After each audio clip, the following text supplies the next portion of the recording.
SFJ 4x4 Studios presents in my oversized four-wheel drive Jeep.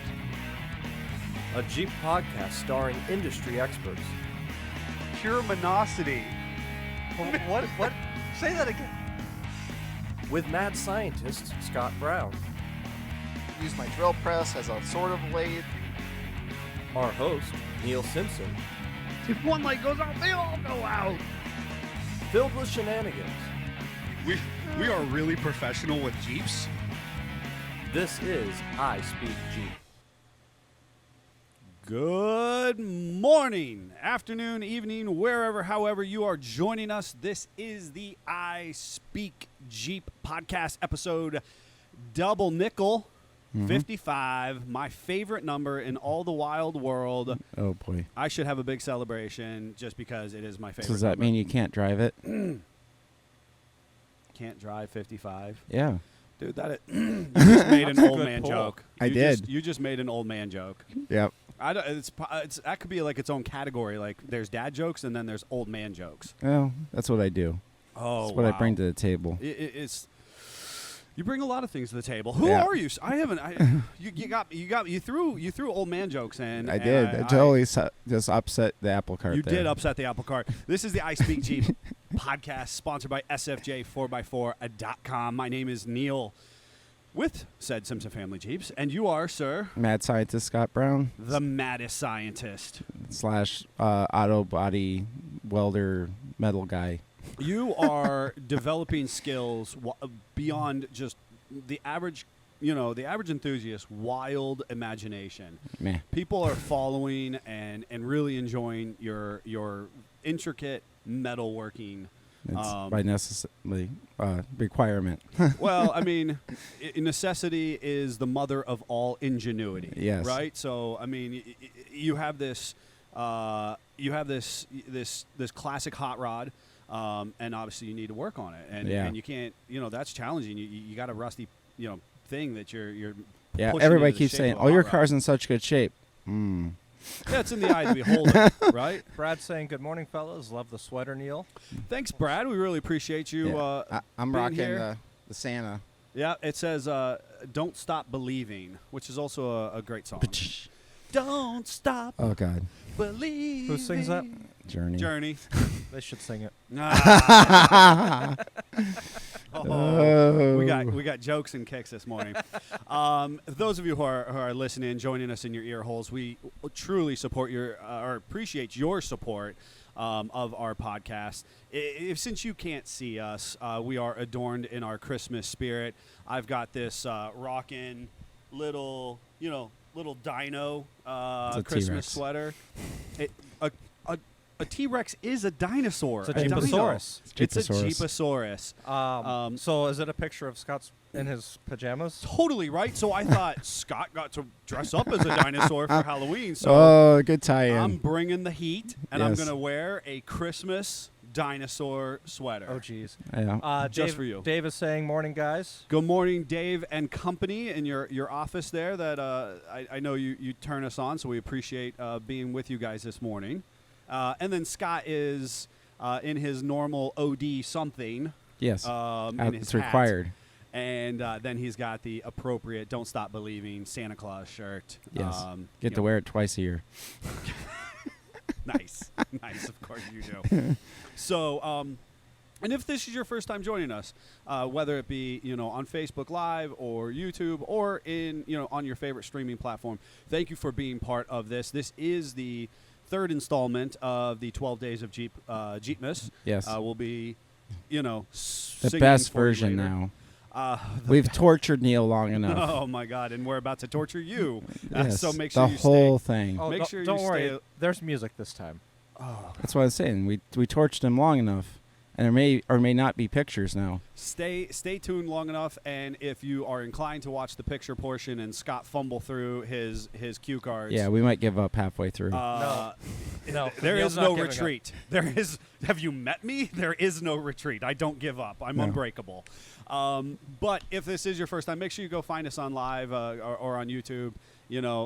jump off your favorite streaming platform and come join us for the visuals. But if you are listening to us, thank you. And there will be bonus content for you while we take a basically 2.5 week break until we come back in January 2, I believe. Yes. So, just set the stage for you guys a little bit. And today we'll be talking about Jeeps of Christmas, past, present, and future. And since we actually have covered that topic slightly before, we're going to be having a little bit of a different spin on it. And we'll be doing some Jeep storytelling and a little bit about the business. Yep. And there's a tie-in with that. For the real OGs that listened to it last year, see if you can figure it out. There you go. But it's appropriate to know we've done some crazy and gnarly Jeep stuff. We really want to support our Jeep and automotive community as a whole. So that is the nature of this podcast. We have big, built, crazy, fun Jeeps. We've been on Jeep adventures. I was talking to, talk about some OGs. A big friend from Toledo Jeep Fest reached out to me over the weekend, and he sent me pictures of I believe it was a Porsche replica kit car that he and his best friend, whom these are like the true OGs. These are the guys that I love kind of, being part of their brain. I'm so happy that we can be friends with them and learn from their experiences. Anyways, he and I ended up having a brief conversation about sometimes we're passionate about what we do vehicularly. Yep. And certainly Jeeps. And it's the Jeep life that kind of draws us to doing this DIY stuff and learning new skills and all that. But sometimes you got to take a break. Yeah. And so for him... What's that? Well... I don't know what that is. Right. But from, say, just doing the Jeeps. You know what I mean? So for them, they were put the Jeep on the back burner. And I tried that once. They did a Porsche. Well, you and I used to talk about that constantly. Hey, you got tapped with this Jeep. You got really frustrated about how long it was taking. Yeah. And I remember having that conversation with you late at night, being like, "Dude, put it in the shed." Yeah. And I didn't listen. And Sort of. Sort of, you did. I sort of did. But for us, where we're at right now, you're building a car. You've already got your built Jeeps. I'm building a house, stick build. I saw you have the lights are on. Not by the electric company, but I bought that gnarly generator, dual fuel generator.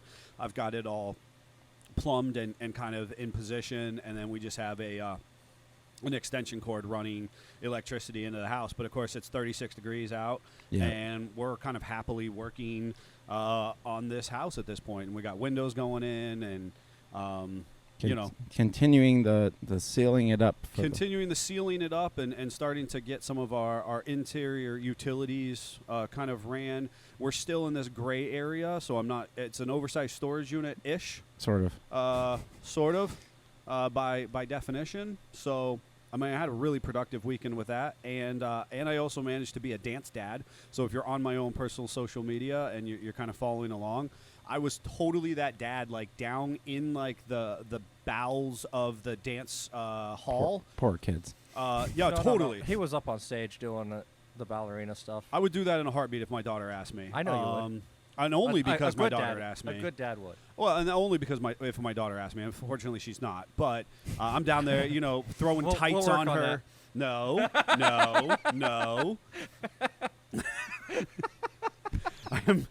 Nobody wants to see this in a ballet outfit. But I'm down there, costume changes between, and of course my daughter's in all the dances, because of course Simpsons, we don't do anything a little bit. Yeah, you're all in. All in. Yeah. All in, and I'm all in. So I literally, my wife and I, dress rehearsal, we had so I started as dance dad, and then Jennifer, tagged, we did high fives in the air as we passed, and then took Leo to basketball, so my son to basketball, because he's travel team basketball, and we're racing between activities, and then we switched the other night, so she took Leo to basketball, and I was dance dad, doing all the costume changes, and the little girls, shut the door behind them and make sure they don't toddle off, That was what I was doing, and building houses, and I did actually. We don't have that much energy at the Brown House to be able caffeine. to do that. It's caffeine. I don't have the energy. I have caffeine. I'm on a strict caffeination diet regimen. Yeah. And And that's what we do. And then I ended up working late here a couple nights. I see that. We've got a couple projects banged out this past week, and obviously started on a couple other ones. So, Yep. anywho, So you I did likewise 36 was. stuff. I was also ambitious. We had a full weekend. You had a parade. Yes, Did you go to the parade? I sort of did. No Jeeps in it? Were there any Jeeps in it? I don't know. Oh. I didn't get to view the parade. Oh? Okay. I'll let that be, I guess. I ran my family to the parade, and I'm standing there and I'm going, ooh, this is bad.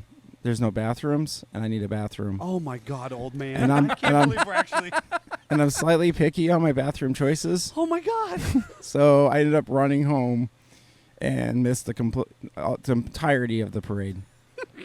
Your wife is chiming in saying no Jeeps. So Yeah. Okay. So, I mean, There was a parade. there was a but- Jeep on just going 100 miles an hour towards away our from house, the parade. away from the parade. So I got to tell you, when they were setting up for the parade, I was doing my usual Lowe's trip, and I was behind. Usual- I was My commune with Lowe's.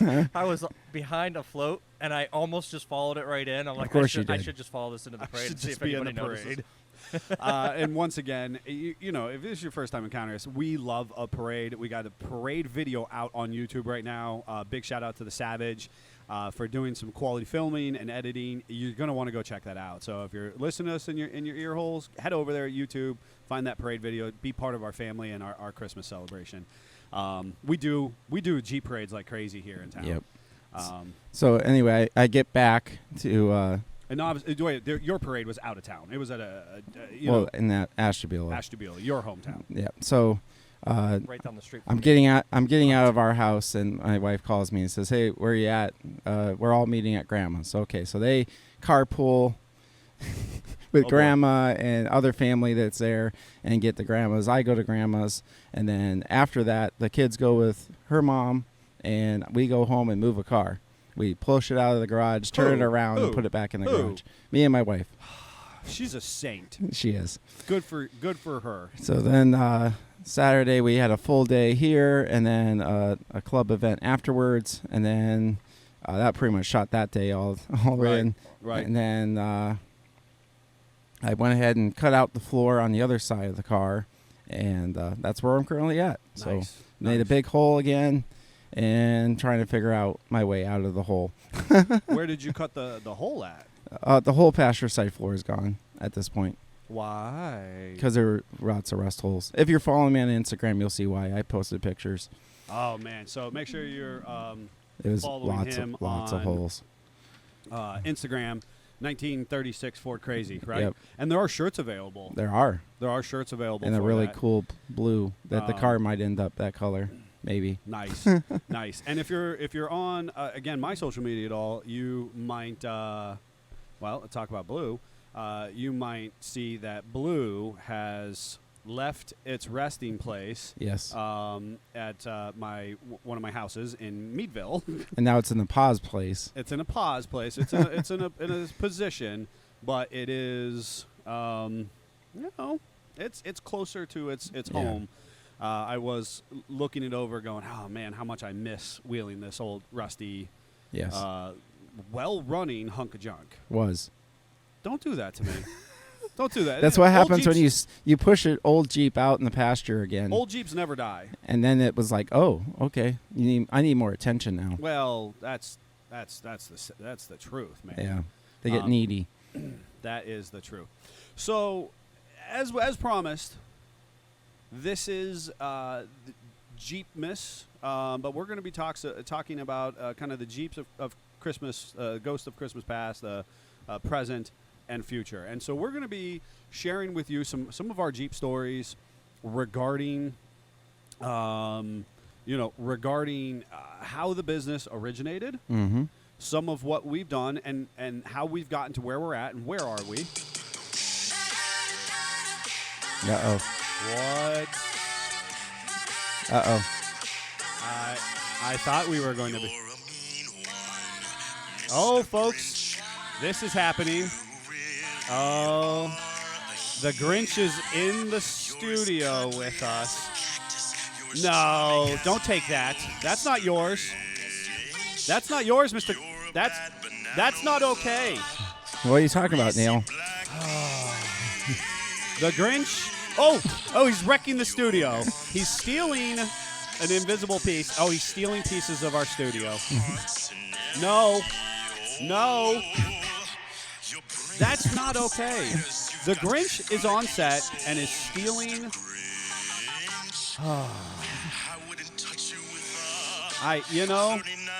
Did not see that coming. I might have had insider information. Yeah. Are you on adrenaline right now? Like, the Grinch comes on. Who booked the Grinch? Oh my God, that's what you bring to the table. Woo! Excited. I'm really excited right now. All right, folks. The Grinch. I made heard an the appearance. Grinch got arrested recently. He must have broke out of jail. He did. The bad Grinch. Slippery dude. He was arrested by the Conneaut Police Department, which, big shout out to them because he's a present thief. And he was trespassing on, public property as far as fire trucks and police vehicles and all that kind of stuff. That guy. But Grinch was in studio. I don't know if the Grinch will be coming back or not, but came in, stole items from us, undecorated our studio, and left. Scott, you're jazzed up right now. Woo! That's him on adrenaline, folks. It is. If you don't know, go watch some of those videos. Oh on YouTube. my goodness. Yeah. All right. So the original conceptualization of the business Was it keep your YJ alive? was an XJ. Well, the YJ first. Well, the YJ first. You're right. So if we actually go back, way back. Back in time. We actually kind of my own personal experience. The first parts Jeep, two Jeeps to one Jeep was actually in high school. Yep. To keep the YJ alive. To keep the YJ alive. So I had this 87 YJ. You made bad choices and sacrificed the CJ to make your a YJ. 77 CJ5 plow Jeep with a quote-unquote rebuilt motor. Unforgivable. So if you know nothing about YJs, let me tell you this. Don't buy an 87. 87 YJs are the absolute armpit of Jeep production. Jeep Wrangler Don't buy production. first years, people. First generation, just as a little tidbit, 87, 97, 2007, avoid those things. And unfortunately they broke the 7s rule and they moved to 18. They just weren't ready to release the JL, but arguably some 18 JLs out there have some little quirks to them as well. Mm-hmm. First year production run vehicles. But back to the 87, it was an absolute falling apart piece of gobbledygook. As it should be for a high school. A high school student who bought a vehicle that really high school students shouldn't have. Yeah. That's just my feeling. My father and I, as a big thing, my parents were always very supportive, which is part of where the namesake comes, and we'll talk about that in a heartbeat here. In a second. Yes, in a second. And they said, "Hey, we'll go halvesies with you on a vehicle. You have to earn the money, cash money. That was what my parents were always big on actual, no financing. Cash money, you earn it. You earn half the amount. We'll match whatever you can earn, if you will. So, and of course, this was pre-cash for clunkers. So thank God. So, vehicles weren't a bajillion dollars. Yep. With that said, I bought an 87 Wrangler on the west side of Cleveland that was stuck in 4-low with a cracked windshield, with no drain plugs, no carpet. He thought it was a great idea. And bald tires. And then drive it home. And we trailered it. We did. We borrowed a truck. We borrowed a trailer. I drove it around the block in the west side of Cleveland, knowing nothing. Yep. And I was like, this is great. Must be a Jeep thing. And that guy was like, yes. Oh, yeah. Score. Score. Now, the one thing I did know then and I still know now is where to look for rust. And I did avoid that solidly, which was fantastic. Yeah, for some reason, the 87s and 90s don't rust as bad for some reason. Galvanization. No, well, that was actually later on, but... No. It was 87 as well. It was first thing in 87. Well, they and upped then it in 95. I agree with you. But that was part of the assembly process, more so or differently so than now, right? Yeah. anyways, so in high school, that 6-cylinder was running on 2 cylinders when we actually did a full-on compression test. And that was things that I did was obviously lift it, put tires on it. Doesn't have to run to do that. Doesn't have to run. It just No. has to look cool. Yeah. I'm 17. Let's be honest. Yeah. Stereos first. Right. But finally, what got to me, somebody was like, "Man, that thing sounds like a goat cart," and I was like, "Oh, A goat cart? yeah, it sounds like a goat cart because it was only running on 2 cylinders." But a testament to the 258 for Not running that. right. No, for its durability that it can run on 2 cylinders. Yeah. Seriously, did a compression test and like 4 cylinders were just dropped off. One was like completely dead. Probably had a hole in the piston or something, you know? Yeah. Anywho, bought this 77 as a parts Jeep from a mentor, a mechanic who owned a shop here in town. He sold me this 77. Then yet another mentor. Big shout out to these men who took time out of their lives to kind of help and teach me these things. So, talk about it takes a village, To raise a child. to raise a child. Yep.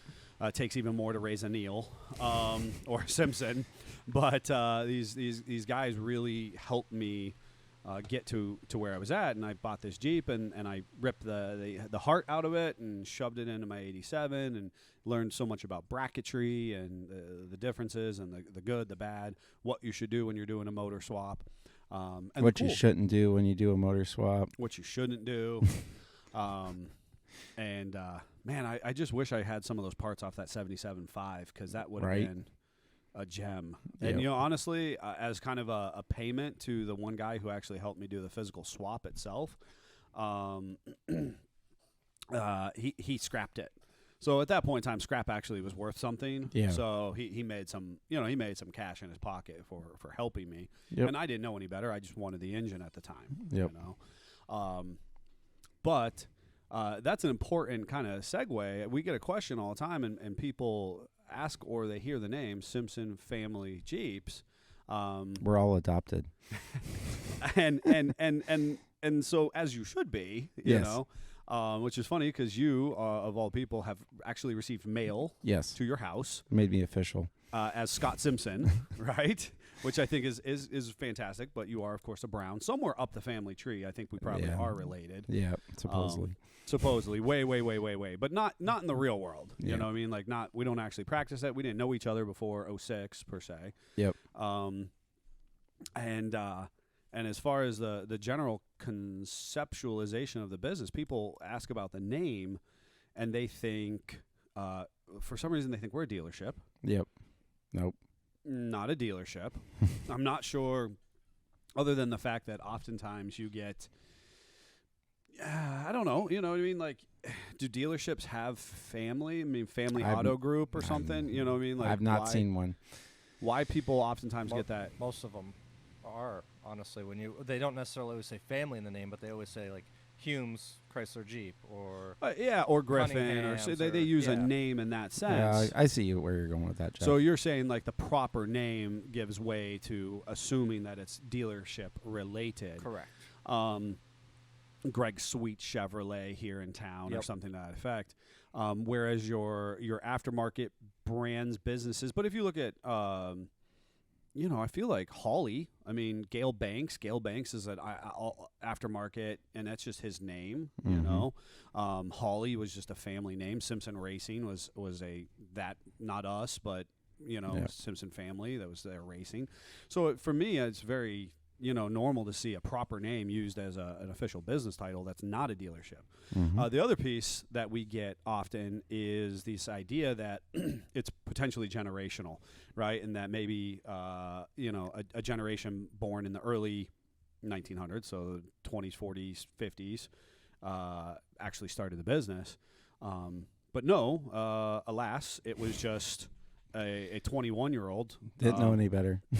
Didn't know any better, and I was just kind of paying homage and due respect to the support of my family, who was kind of like, yeah, go ahead and go out there and play with these vehicles, and ultimately, kind of, I think the funny thing around the Jeep of Christmas past folklore that exists, this ghost of a character, is reading people's comments and being like, this family has only ever owned Jeeps. You know, or they all own Jeeps and they travel, you know, the world in them. Or, Well, you know, most of us do own Jeeps, but right, we've owned other things. But than we've just been Jeeps. poor, and so we had like a Chevy, you know, Citation, and a Blazer, and Yep. And your mom Dodge retired Spirit, a lot of Bonnevilles. Bonneville, and Cutlass Supremes, Yep. and Did she have a Buick or something at one time? she had too? a LeSabre. Yep. I actually just we call it the Buhog. It was a pretty gnarly little car. So we've had vehicles other than Jeeps. Yep. You know, and realistically for me at this juncture, so now we're past the 5, we're past the 87. At that point in time, I'm 21, and I own the 87 YJ, which is on 35s.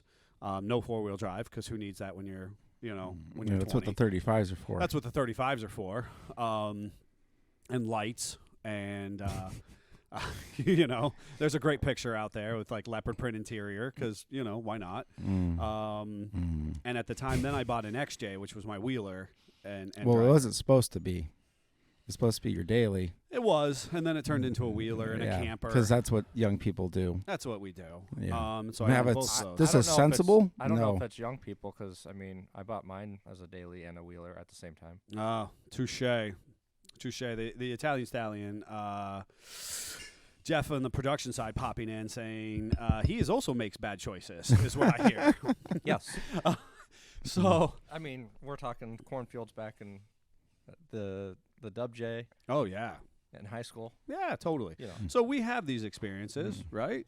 And then that's where around the summer of 06, 07, and my family does have And Jeeps. because my you- sisters. Because you couldn't leave your daily as a daily, you were dailying the Willies. Oh my gosh. And let me just kind of go back, set the stage a little bit at that point. My dad owned a YJ at that point. My sister owned a YJ. Yeah. My sister. Some transgressions might have been made against that YJ, You know what? which That's- kept them from driving that YJ. Which YJ? Hers? No, your dad's. Oh, my dad's. Oh. Yeah. That's if you've listened to some of the previous ones. I mean, my poor father, God love him. He's just he doesn't really love to loan out stuff as it is. Yeah. And He of has course, good reason not to. no, yeah, and we have a lot of great adventures in that Jeep, despite his best intentions to not let us do that. Yeah. My It sister hasn't and I, changed people. No, my sister and I cobbed it up. My wife and I drove it to the Carolinas topless. It was fantastic. Not the Jeep, not my wife, but Yeah. that was another story. Yeah.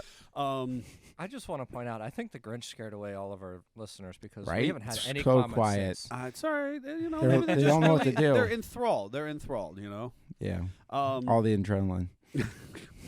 This is all your group today, huh?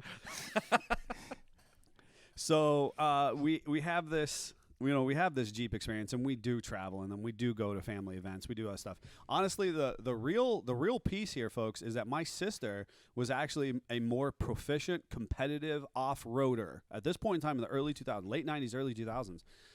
Competitive off-roading was a thing. It was actually a matter of kind of going through a little obstacle course, hitting, staying within some lines, speed, almost how we see KOH these days, but not that It's extreme. pretty much find a spot this big, and your Jeep's this big, and you wedge it through the spot. 100%.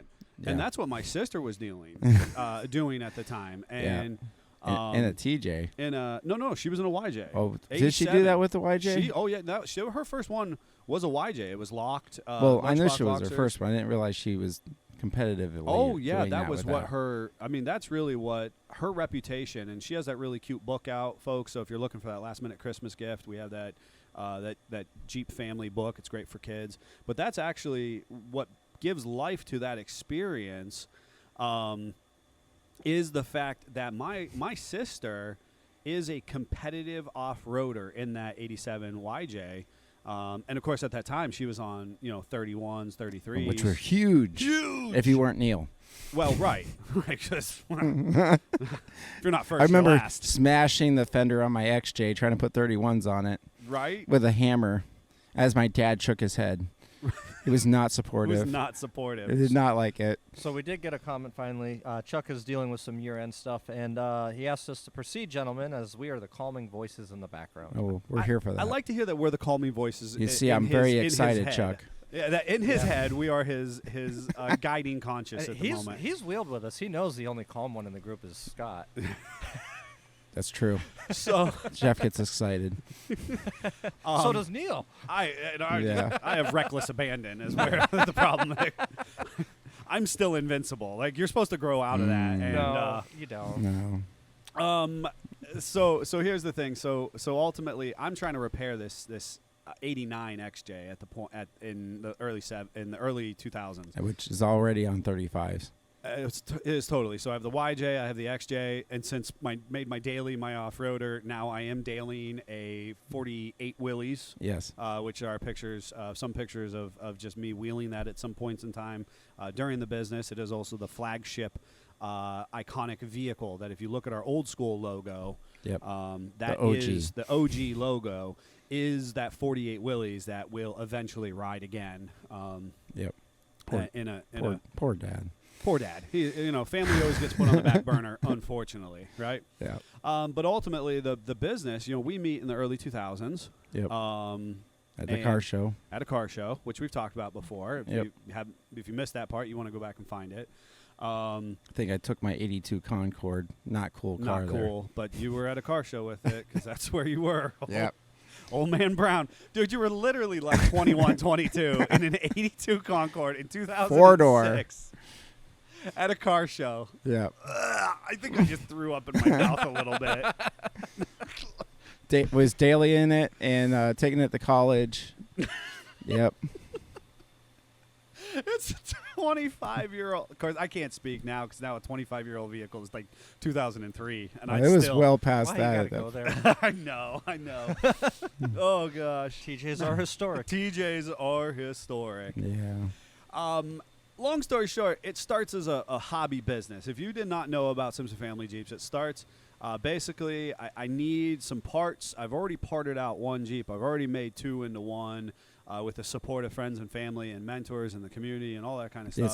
It set the tone. the tone. So then he Yeah. was like, "Well, heck, I want parts for my XJ. I need parts for my I XJ. just go buy another XJ." I just do it again. Yeah. And I at this point in time, I'm an enterprising college student, and I honestly I got a loan for $1,500 because at that point in time I didn't have it. I bought a parts Jeep. Online because that was the ages of Craigslist and eBay and all that kind of stuff. Yep. My dad and I once again borrowed truck and trailer. Big shout out to those people who had loaned us that opportunity, made that available to us. In one of the worst rain, thunder, windstorms of my life, my dad and I drove to Columbus, Ohio, and bought this really gnarly XJ. From the landscaper of some multimillionaires. Of course. And the multimillionaires are the ones who wrecked the XJ. The landscaper bought it on salvage and then ripped some parts off of it. It was a limited, which was an 89 limited or a 90 limited, which was really cool, but he took the leather interior out because he wanted that. And I wanted all the other goodies, which I think we've talked about before. And if we haven't, we'll talk about it in the future, so I won't divulge exactly all those fun things there. Had some cool parts. I had like $75 remaining after I had gotten it back. And the thing about me. So what'd you do with that $75? Well, and I was just going to say the one thing about me, and this is really important, and you learned this from me as well. I calculate everything into those finite finances. I thought I was doing good selling parts before I met this guy. And then he immediately took me out at the knees. He's like, "What's up?" I was like, right. "Oh, So- I'm broke." And the thing is, I love when people are like trying to hawk. They're going to start parting Jeeps, parting cars, parting this, doing that. They're going to make some money with their endeavor. And I'm like, cool. Did you pay for your gas? Did you have to? It's usually quiet after that. Did you buy a burger while you were picking up? And you're like, "Heck yeah, I took the boys out for pizza." Yep. All of that goes into your cost of goods, your COG. When it comes to actual business and development, those are cost of goods. When you are, quote, on the clock. So as soon as you pick up, you're hooked up to that truck and trailer, you put gas in the tank, you grab yourself a burger, those are all line items. Those are financial indicators on a cost of goods. And so that $500 Jeep that you thought you scored is actually $677.36 by the time that you actually get home. Yep. And most people don't think of that, and that's ultimately where. And God forbid you got to buy a tool to take the Jeep apart, because he's cutting that in too. That's right. That's right. Cut off wheels, tape. Where Scott was like, "Who? I sold enough parts. My part was free. Score." Nope. That's just never how my brain has worked, right? And I also always had to go into, I'm going to buy this particular vehicle, and I have a metric that is kind of established in my brain of the return on investment, which we call ROI on the industrial business end of side of things. And I need to know that I have a projected ROI on the parts and costs that I am about to expend. All of this was happening for a 21, 22-year-old, right? It's a good thing I had that mindset, because I worked for Jeep parts for a while. You did. You did. So at the remaining $75 that I had after I did everything, I bought the domain name SimpsonFamilyJeeps.com. Yep. And I felt very proud of myself because, and nobody knew that I was doing this. I did it. I remember coming downstairs from my parents' place. I was kind of home on a break or something. And I came downstairs and I turned the laptop around as one of those rude old, 3-inch laptops that weren't actually laptops at all. And I turned it around and I was like, look at what we own. And if you know me, I always talk in plurality. It's important to me to be inclusive to the individuals who continue to support the business, the brand, and the lifestyle that we as Jeepers want to live. And I was like, my parents were like, what? And my sister was there and I'm like, what the heck is that? And I was like, I bought a domain name. And they're like, what? But they're supportive regardless. And they were very supportive. And I actually have the OG sweatshirt that my sister made that Christmas, or the following one after me, was this kind of neat, kind of tribute sweatshirt. I worked in that for many, many years. That existed as a hobby business until 2012, and I had kept looking for ways to take it full time. And again, if you're the person who works full time, you're law enforcement, you're in an office, you're listening to us on the production floor of Jeep, which we appreciate you folks who do that, and then you take that money home out of your personal operating budget and you push it into your enthusiasm, your hobby. That's great. That's what fulfills us as individuals. But if you then push it into your hobby business, you're actually robbing Peter to pay Paul. Your business isn't making the money. Your everyday hustle is making the money. And so that's very hard for a lot of people to differentiate. And so for me, it took 6 years to go, okay, is this going to be a viable option?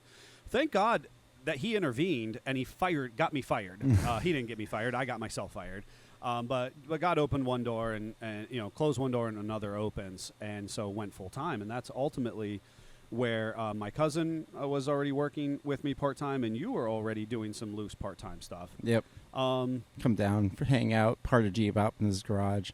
It was awesome. It was awesome. Or, Scott was, I'd buy a Jeep, drop it off in his driveway, and then he would dissect it like a surgeon. Yep. Piece by piece. And Top down. Oh, man, it was fantastic. And there are some remaining pictures of when he would do that. And then I remember having totes, and I would drop you off empty totes. Yep, and pick up parts. And pick up parts, and then you would take your pay out of parts and cash and whatever. Because I was going to build all the Jeeps. All the Jeeps. Yeah. All the Jeeps. But eventually... Foolish, Scott.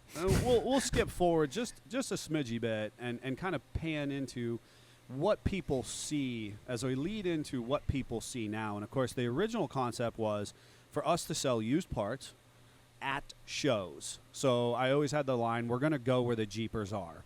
And so one of the core principles of the business was that we had to be responsive to the Jeep community. All right? We're going to see you on the trails. We're going to see you in the social groups. We're going to see you at the shows. And those are the valuable, viable parts of Jeep life, right? Mm-hmm. Automotive industry is cool and expansive, but the Jeep community is a tight-knit group of people who talk. And that's, if you do good, they say good things. If you don't do good, you get ran out of town on a beam, right? Mhm. And I was just never going to let that happen. That's so critically important to me. And of course, the people, the lifeblood of this business, who we now run and treat like a family because that's so valuable to me, are all people who kind of buy into that same mindset. You know, any of our cast of characters who have joined us or joined our network that makes this business run, who buy in similarly. We had some really lean years. Mm-hmm. I remember, and if you joined us, if you took a chance on us, on me in 13 or 14 here out of this cavernous warehouse of a building, I thank you for that, because I mean there was no heat, there was no lights, minimal electric, heat lamps like the kind that you buy to like lots of hand warmers, warm up little baby chicks in the winter, or keep Scott would disappear when it got cold. Oh my gosh, hand warmers, little propane very heaters. short visits during that time. And I sent a picture to you and Jeffrey, and it predates the warehouse, but it's the initial start of the business. Yeah. And that's, you may or may not, folks who have joined in a lot of podcasts and followed along, I told the story. I was operating a 2-car garage in Meadville, Pennsylvania. And on one side, it was a traditional garage. On one side, I had a 4x8 ridge rack. Mm-hmm. It was a And shipping station. It was a shipping station. I had shipping, and then I had parts inventory on top. And then I had, some parts inventory on the bottom, and then I had all of my packing supplies, and so then I had that, and then my workbench, and then I had like my grinder, my wire wheel, my base tooling, and then I had like a little like transitionary space, and then I had one singular bay. Again, this is a standard two-car household garage, and do you remember the funny piece about that second bay? I remember there was a reddish XJ. It was in there for a while, but I always had to push it out at night. Yes. Because Jen had to park in the garage. That's her bay. Yeah. Right? So that was her bay and then my bay. I got to do whatever I wanted on my bay and her bay. And so throughout the day, I would work in that bay, and then whatever I was working on had to get shoved outside. And sometimes. Sometimes, right? Unless it was really dead. And it is important to know, I was already doing service myself. Yeah. A lot of people ask about that because because he installed a lift kit on my wedding day. I in just true over optimism, I thought that I should install a lift kit in a ZJ in the dirt with a guy in Meadville. It was actually down just north of Pittsburgh. It was while Okay. the business was still very much and we were getting transitionary married in hobby. Ashtabula. You were getting married in Ashtabula, and I scheduled a lift kit install in the morning. I started at like 6 a.m. because I was like, I can make this happen. Yep. And We then made it for the reception. we made it for the reception, which honestly, folks, if you know my wife and I, that's pretty much all we can do anyways. Yeah. Like, we could be in town with you, and we're not going to make the wedding. We're going to make the reception, though, Yeah. because we bring the party. Yeah. But fast forward, and I just sent that picture how over. did you party at Scott's wedding reception? I'm just curious. I was the DJ. I don't want to talk about it. Was this like the old 50s skate up? Like a We had a sock hop. car. We had a car Yeah. show at my wedding. They did have a car show. They did have a car show. It was Okay. it was the church fellowship hall. Did I tell you how lucky I am to have the wife I have? That's really, I mean, God knows what he's doing, man. That is the truth, because that's I don't know. Amy's a saint. That's all I can come back to. It's just what it is. Yeah. It doesn't make sense to me, but yet here we are. So here we are in a big cavernous building, circa 2013, And 14, we were 15. like so excited. We had space. We had a roof. Over the roof. There was no There chickens. was door. There was no chickens.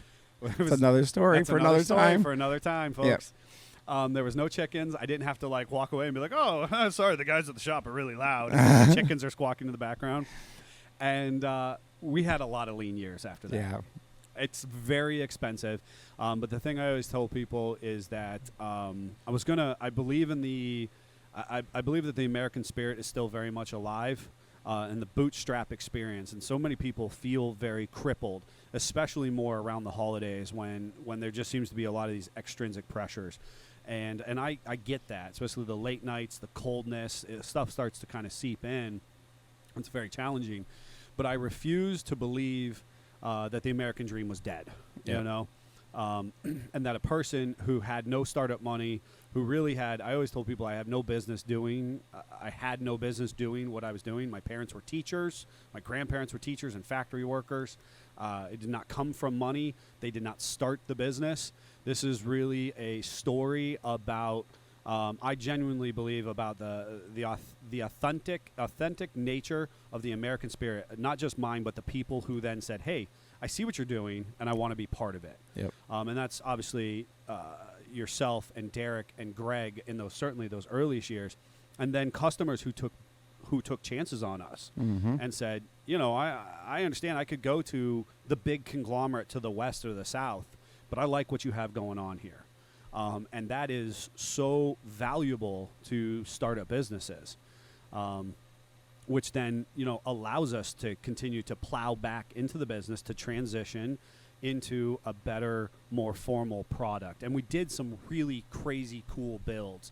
And I will forever be grateful for Jim Shaneman, for Greg Dula, for James Highlands, those guys who came in early, spent big money on projects that other people just weren't doing, And I remember, certainly James was our first international customer, and then our first big Florida customer, who we did this big project, and it was kind of longitudinal for a few months, and he set the bar pretty high, and for us Greg and I toiling away, just him and I. Which again, Greg is our lead performance mechanic. A lot of people will be saying, I want to see Greg on the show. I want to see Greg on the show.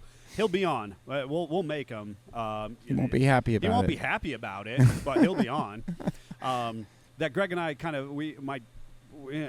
my dad bought some of that fake bubbly stuff because it was work hours, and we toasted, and we, didn't actually smash it over the bumper or anything like that. But it was this concept of like really seeing a dream to fruition. Yep. And then the experience of working with people and bringing their dreams, to a completeness, and going, yeah, I want to do this with my Jeep, and how do I get there? Yep. Always said I wanted to build a business that I needed 15, 20 years ago. Yep.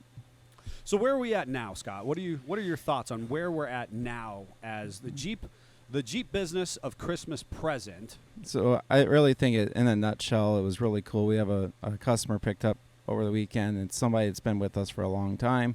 Not quite as long as Jim or those other ones, but still long time, seeing the business grow, and has been part of that growth. And walked back and was like, wow. And that made me feel really good. To get to see, he saw for the first time, saw the CJ corner, and saw hashtag not a restoration, and saw what we're doing now. Right. And we're excited. Obviously I'm excited, but you're so excited. We're really passionate about what we're doing and why we're doing it, and I think it shows in what we do and how we do it. We joke around all the time. We don't know how to do something. Right. We give it our all. Sometimes it's good for the bad. Constantly, it's a balancing act, or a tug of war of going, hey, we want every single thing to reflect these big builds. Yep. So we always give 115%, no matter what here, and we're you, and we understand where you're at. Yeah, and I think that's a big part of why we are where we are. I mean, as who we are as professionals at this point, and all of the Jeep events for a decade plus, and that is important to note. We have been in this building. The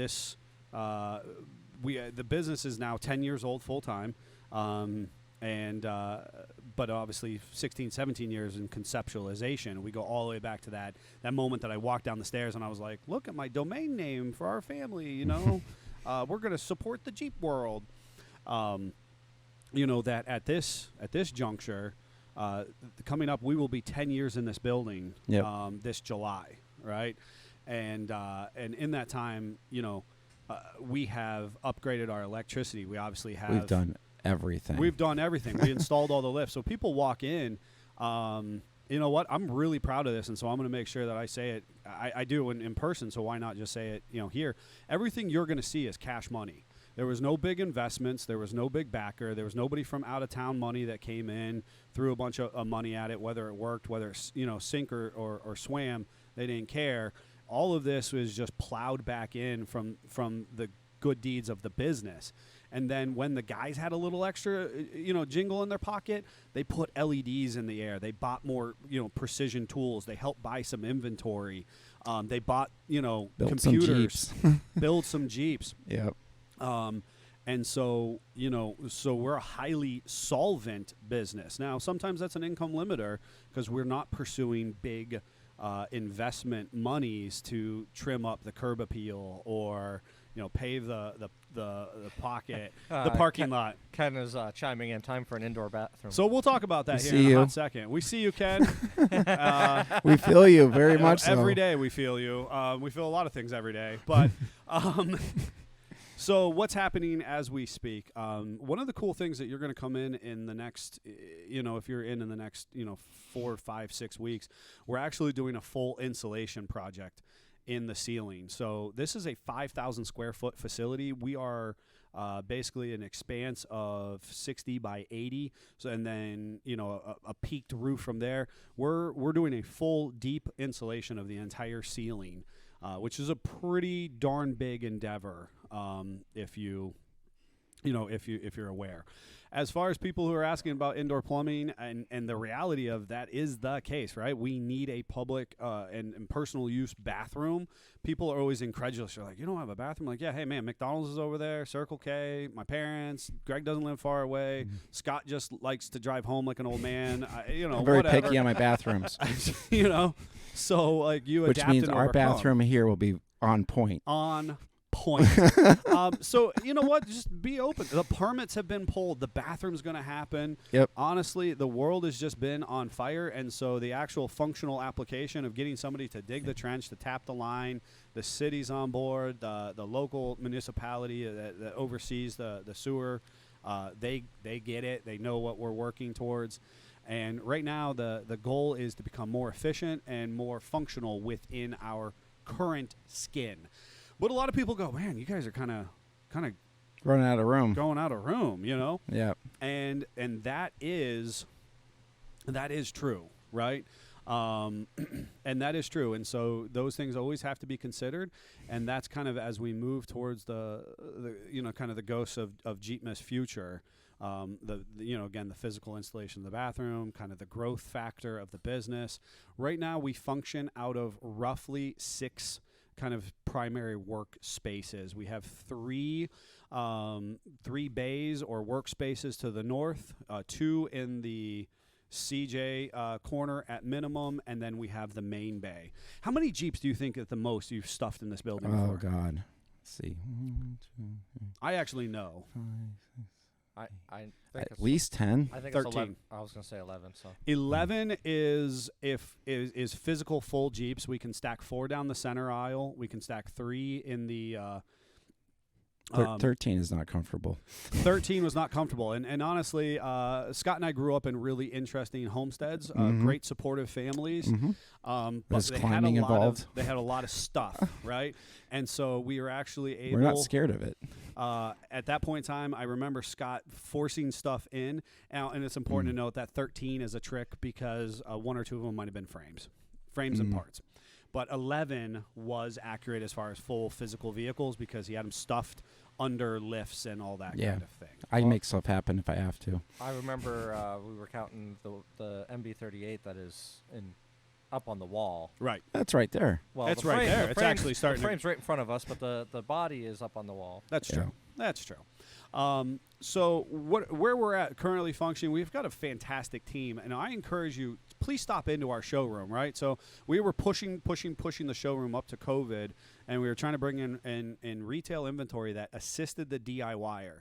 We don't have to do every project for you here. That's really valuable. And we want to sell you those parts. We want to have those parts here on hand or make them available to you within 24 hours. With that said, if you ask us for our opinion, we're going to give you kind of like what we would do as professionals. And that might be contrary to what you and your buddies are reading on Facebook. Yeah. And that's just the reality of the situation. But we promise we have a reason for that information. We have a reason, and if you've given us opportunity, we're going to educate, we're going to document that, and then we want to make you happy. Yep. Core principles of the business Yep. there. With that said, we were pushing hard on the showroom side of things, and then COVID happened, and then we told everybody to stay home, don't come into our showroom. We want to keep working, and we did. We were actually very successful under those years, which I understand a lot of people were hurting. So we don't talk a lot about that. But at this point in time, we want to encourage you to come into the showroom. And soon on the Ghosts of Christmas Future, or Jeepmas Future, our own Italian Stallion will be the friendly face that you most often run into in the showroom because of his exceeding strong retail experience. So he's going to bring that to the counter and make sure that you're getting the parts and pieces that you need to do those little tasks at home, just as if we were doing them here on the professional side. And you'll still see Neil and me and Greg once in a while. Absolutely. But our team is great. And so I was saying, when you come in to buy that $10 can of fluid film, or that axle nut that you just misplaced, that spun off your hub bearing assembly, and it spun off and it fell in the dirt. I want to call attention to what we call the family tree. And as soon as you walk in, it's up on your left-hand side. It's lit. And that's a very, very important part of our story. I believe strongly in the lifeblood of the business, the individual gifts that people bring. And so you'll see our family tree growing as individuals, kind of prove themselves here at the business. They get added to the tree. There's also a testament of families that have come and gone that have contributed significantly to the growth of the business. And maybe they're no longer involved, but they're still listed on that tree because they made a positive impact, not just for us professionally, but for you, the listener and the enthusiast, who has made all this possible. And speaking of listeners, Joe's chiming in. Yes, you do have to do all of our projects because I don't know what I'm doing. And then he quotes, "I just ride in them. I don't know what makes them work," from Oddball and Kelly's Heroes. Yeah, absolutely. Kelly's Hero. Good reference there. And Joe, we're here to support that when you need that to be the case. And when we have a lot of DIYers who are like, well, I'm going to do this myself. Awesome. I want you to do it yourself. We did it ourselves. Yep. I just wish somebody would have guided me better 20 years ago. And so that's what we want to bring for you, because it's a lot more affordable if we set you up with the right part. That way you're not changing it out. Or learn from our mistakes. How many times did we lose hardware over the years? Oh, so much. Put your hardware back. We can give you that little freebie tip and say, hey, here's this. Or, hey, upgrade your hardware, Yep. and you'll be happier in this situation. Yep. And then Colleen is chiming in. I love that you have the family tree right in the door. Well, thank you, Colleen. And that's it's a testament to how important that is. When you listen to us, when you see us online, when you come in, it's important that you know that there are real people just like yourself, real Jeep enthusiasts who drive this business every day. Yep.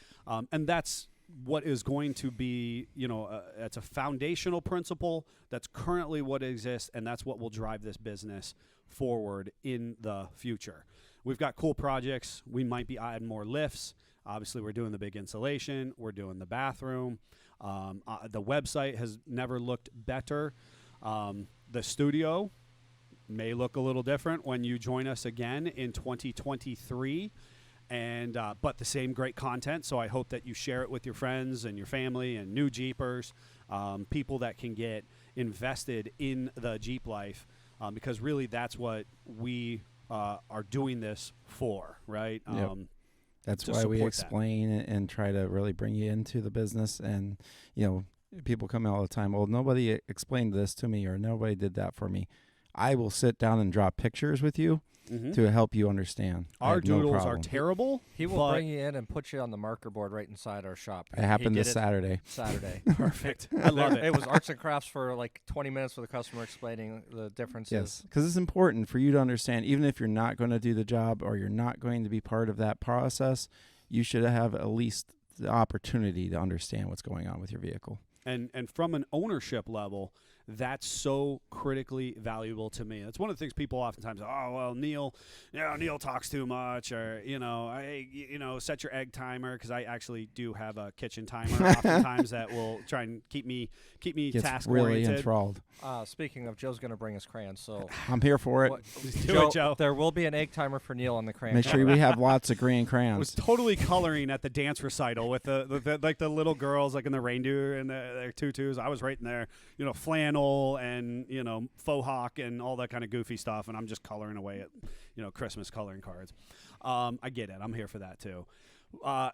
From a business perspective, I'd rather take 20 minutes and explain to you durometer of bushing, suspension travel, U-joint differences, whatever that piece is that you need in that moment, and for you to walk away and be like, you know what, I feel like I can trust these guys, then just be like, to just either tell you to pound salt because you're not worth our time, or to just kind of take your money, do something, and then you're left going, I think they did I something hate to that the when drive they shaft. come from other shops and they're like, I don't know what they did.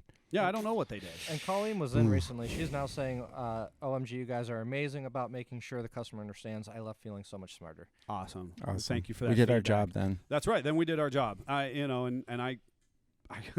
I had a brain second to go. I don't remember what Colleen did, but we talked about her daughter baking puppets, and she's in theater, and we talked about how her Jeep works and 35s and all that kind of stuff. I remember all of that. I'm thinking, I don't remember what our full job was, So we do get a little Jeep blur after a while, Oh, so yeah. you might Well, have to bring us up to speed, and then we'll be right back into it. right back, because honestly, that's the other thing that people always share with us, like, oh man, you remember me, or you remember what we did with our Jeep, and I'm We thinking, remember your Jeep somewhat. I remember everybody, but it takes me a second. We sometimes. remember your stories, the dogs, the family, the kids, whatever, but then your Jeep, we're like, what did we do to your Jeep? That's why we document, right? Yes. Educate, document, make the customer happy. She So said wheels and tire install. yes, perfect. And flash cal, which was a whole conversation about the importance Yes. of calibration, We also get passionate about that. without question. So what does the future hold? We got to get back out on the show. We got to get you back in our showroom, and we got to invest in the efficiency of the skin that we currently have. This beautiful 5,000 square foot facility nestled a half a mile from the shores of Lake Erie. If you're a listener from out of the area, we want to see you. Pre-COVID, people would literally we had people come on their honeymoon and stop in because they were following us on Facebook or whatever. Makes perfect sense to me. It does, of course, to you. I love the bus. We have so many people who are traveling for Jeep Jamboree USA or their own crazy, just seizing life by the day, camping, overlanding, trail riding experiences. They travel the country. Bring your bus, bring your crawler hauler, bring your trailer and camper. Park in our parking lot. It's huge. We have room for you. We want you to come in. We want you to be part of our Jeep family. Even if you're just coming through, buy a T-shirt, buy a hat, get a $10 can of fluid film, whatever that is. But we want you to stop by, say hi, and be part of our And you family. get the 5-cent tour. And get the 5-cent tour that Scott and hopefully Jeff will be doing, sufficiently in the future. Anything else for Yeah, pretty much Ghosts covers of Christmas Future? Yeah, I think that was it. We're going to take a quick commercial break, folks. If you have any questions for us, make sure you drop it on the live. If you're on YouTube, throw it in the comments. And obviously, if we're in your streaming, level, send us an email. We'd love to hear from you. Quick commercial break, and then we'll be back to entertain or torture you, depending on how you perceive the situation. Hey, Jeep family, we hope that you're enjoying this content, and we want to make sure that you head over to sfj4x4.com, find some of this cool merchandise, give us a call at our facility, 440-813-3663. Option 1. And make sure that you tune in to our live podcast every Monday at 10:19 a.m. and check out our updates on YouTube on Tuesdays and Fridays. Until then, Jeep on. And we're back. Good job, producer.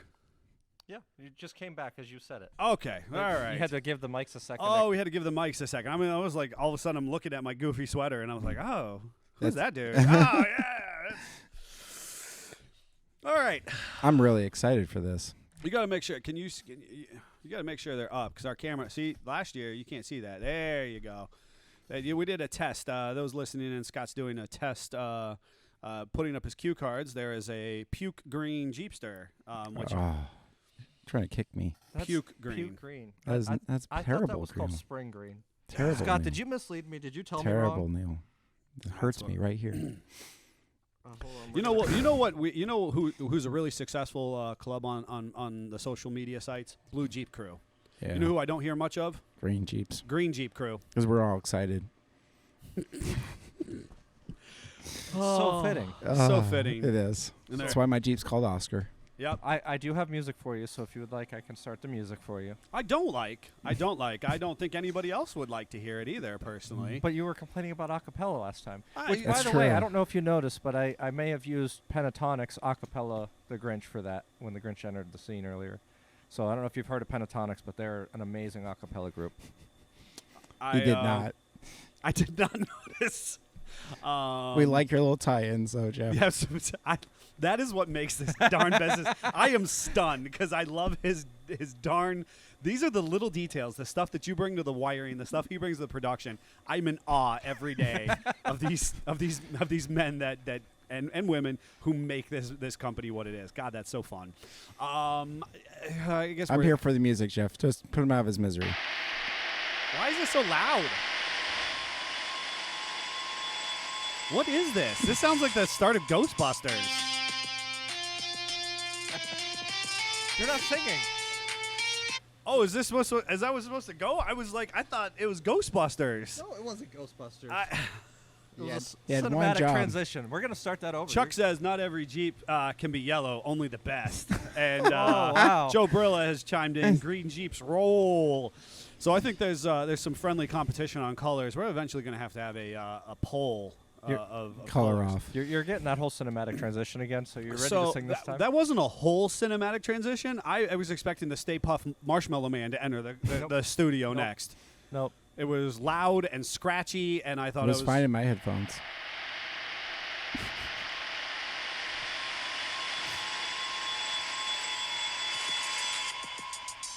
On the first day of Christmas, my true love gave to me a Jeepster in puke green. Hater. On the second day of Christmas, my true love gave to me 2 rocker rails and a Jeepster in puke green. Oh, there's the green Jeep. Third day of Christmas, my true love gave to me 3-inch lift springs, 2 rocker rails, and a Jeep. Why are the Brillas Jeep the only one on the cue card? Just wait. You're cheating. The fourth day of Christmas, my love gave to me 4 beadlock wheels, my Cerritos Jeep, and a Jeepster in spring green. The 6th day of Christmas, my true love gave to me 6 quarts of what? Oh, 5 golden ducks, Where are you at, Neil? 4 beadlock wheels, 3-inch lift springs, 2 rocker rails, and a Jeepster in spring green. I was hoping he was over. 6th day of Christmas, my true love gave to me 6 quarts of Schaefer's oil, 5 golden ducks. There's looking at you, official deep ducking crew. Beadlock wheels, 3-inch lift springs, 2 rock slide engineering rails, and a Jeepster in spring green. Oh boy, this is a marathon. You gave to me 7 Jeep t-shirts, 6 quarts of oil, 5 golden ducks. 4 beadlock wheel, 3-inch springs. What is happening here? And a Jeepster in puke green. Hater. The 8th day of Christmas, my true love gave to me 8 new control arms. Oh, long arm going on John Graber's Jeep this week. That's right. Golden ducks. 4 KMCs, 3-inch lift springs from JKS, 2 rocker rails, and a Jeepster in spring green. Oh, these are the new ones. 9th day of Christmas, my true love gave to me 9 hours of wrenching, which we're only going to bill for 3. 8 That's you. control arms, 7 Jeep. Yeah, What was that? What was that? That was Picture me. of you wrenching. 9 hours. 9 hours for a 2-hour job. Jeepster ins. Only a color that Scott would love. The 10th day of Christmas my true love gave to me. 10 Jeep stickers. They add horsepower. 9 hours stickers. of wrenching. Stickers. 8 new control arms. 7 Jeep t-shirts. 6 quarts of Schaefer's. 5 golden dogs. Just for you, Allison. 4 beadlock wheels. 3-inch lift springs. 2 rocker rails. Jeepster in spring green. Oh, thank God, we're almost done. 11th day of Christmas.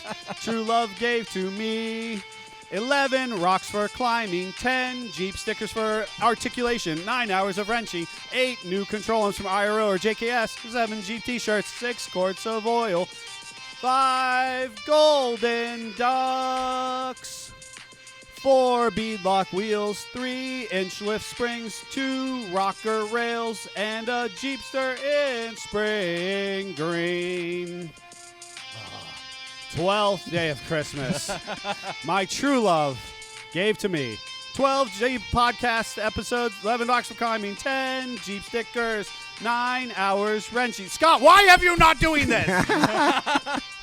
6 quarts of oil. Doing fine. 5 golden ducks. Why aren't you in your cue cards? 4 I will. beadlock wheels, 3-inch lift springs, 2 rocker rails, and a Jeepster in spring green. He held up 1 cue card in that.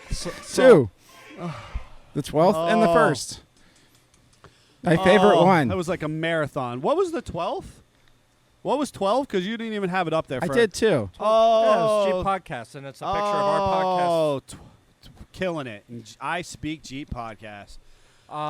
If and everybody has tuned off. I They think shut that off. The best comment, though, was Ken saying, "Good thing you took up dancing." Ooh.